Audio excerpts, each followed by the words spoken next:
Hello and welcome to another edition of Film Review. And today we're taking a look at 2015's Bone Tomahawk. It's a film that saw limited release and was let out a very small, very low budget film, but with a terrific cast. First-time director in S. Craig Zoller, who also wrote the film and produced it and whatnot. I will be giving away some spoilers in this film for this film. Not huge ones, but if you don't like that kind of thing, then go ahead and stop the video and watch something else. Watch the film and then come back. Basically, you have a small western town where a group of people are kidnapped, and it's these four people from the town: the sheriff, the deputy, the Indian hunter, and of course the husband of the woman that was kidnapped, of the doctor. You know, a cowboy, and he's crippled. His leg is all screwed up, and it's their job to go out there and to retrieve him. It's a really very simple, basic story. And the cast is outstanding, all right? You have Kurt Russell, Patrick Wilson, Matthew Fox, and Richard Jenkins are basically the main characters in it. When you think that this film was made for under $2 million, that is incredible. And you know something? This is a great sign for independent filmmaking. This man wrote, directed, and he wrote this film, and he produced it because he didn't want the studio system to fuck it up. And he did a great job. It is a beautiful example of what I call frugal filmmaking. Okay, it was very clearly made for not a lot of money. They used like a western town that, like one of these western towns where they go back. Clearly used that somewhere in Southern California. The sets were not really that great. There weren't a lot of extras. That's just extra people. Didn't need them. Okay, there were some decent makeup effects. It was all filmed digitally, and it was what I like to call a clean Western. It was very clean. Kind of like it reminded me of Westerns from the 50s or 60s in that, if you go out and see The Hateful Eight, you look at Kurt Russell, you can see urine stains on the sides of his pants. You can see just muck, and you can see where he hasn't bathed in days, and he just looks like shit. But that's real. I mean, these people didn't bathe, once a month. This looked really nice. I mean, everybody kind of looked really nice there. So, if you want your deep realism in Westerns, if that really bugs you, turn that part of your brain off. This is a great film. This film was made with love and determination. It's a really good put together film. There is some gore in it, but they're natural effects. They're like real effects. They're not digital effects. They're real gore effects that really look great. Now, there's some nudity in it and whatnot like that, and the people who did the kidnapping are actually, they call them troglodytes in it. They're all like a Native American clan who are cannibals, and they've done surgery where they can whistle through their throat and shit. I mean, it's really weird stuff like that.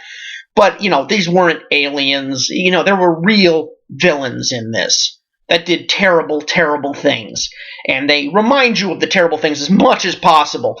The characters played by Kurt Russell and Patrick Wilson actually are, although they are the main characters in the film, it's really Matthew Fox and Richard Jenkins who steal this film, and they take their parts. Those were the juiciest parts. I mean, Kurt Russell they said, look, we need a lead. Can you play the sheriff? No problem, says Kurt Russell. They film it in, a month. He's no problem with that. Patrick Wilson, as much I love him I loved him in the A-Team. I loved him in Watchmen. And in this, he gives a very natural performance. Everything is pretty simple. It's, go and do your thing. The West sucks. You got to do you have to do what you have to do to survive in this environment. So this is a great one. And then there's two guest stars in this film, and they kind of sold me on it. David Arquette, who I'm not a huge fan of, actually plays his part very well. What he does is what he does. And then one of my all-time favorites, Sid Haig. You can't do a Western horror about cannibals without Sid Haig. One of the great ones. The only person who was missing in this, and I think he just wasn't available, that would probably be Ron Howard's brother, Clint Howard. Clint Howard wasn't in this film, although, if they would have recast it, it would have been, if he was available, make him just some guy who gets shot in the head, because that's kind of the thing he does in these kind of films. But I love Sid Haig, and he has a great little part, and it's wonderful. He does. If you love Sid Haig and you don't mind him not being in your movie very much, it's great. Okay, well, that's my thoughts on this film. I think this is a terrific film. It is one that you really should see. On my ranking scale, and I give between a 1 and a 5-star ranking system. 1 star, don't pee on it if it's on fire. 5 star, don't go ahead and sell everything you own and take all your clothes off, give it all to charity, and jump off the nearest bridge, because you won't see anything better than this.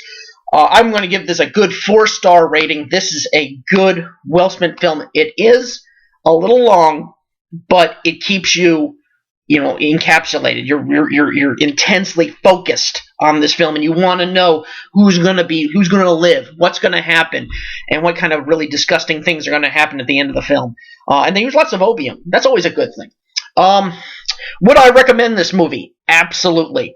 Check out this film. If you don't like Westerns, give it a try. If you like horror films, you're going to like it.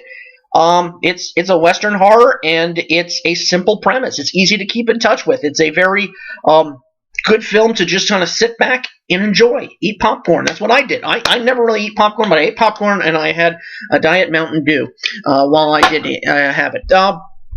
I did see this on Amazon Prime. So if you have Amazon Prime, this is a free film. So check it out. I know it's probably available on everything, Netflix, everywhere. It's definitely worth a rental. Check it out. Since it wasn't really in the theaters very much, I highly recommend it as a film that goes away from the studio type film. Is it a little cheap in places? Yes, but it has to be.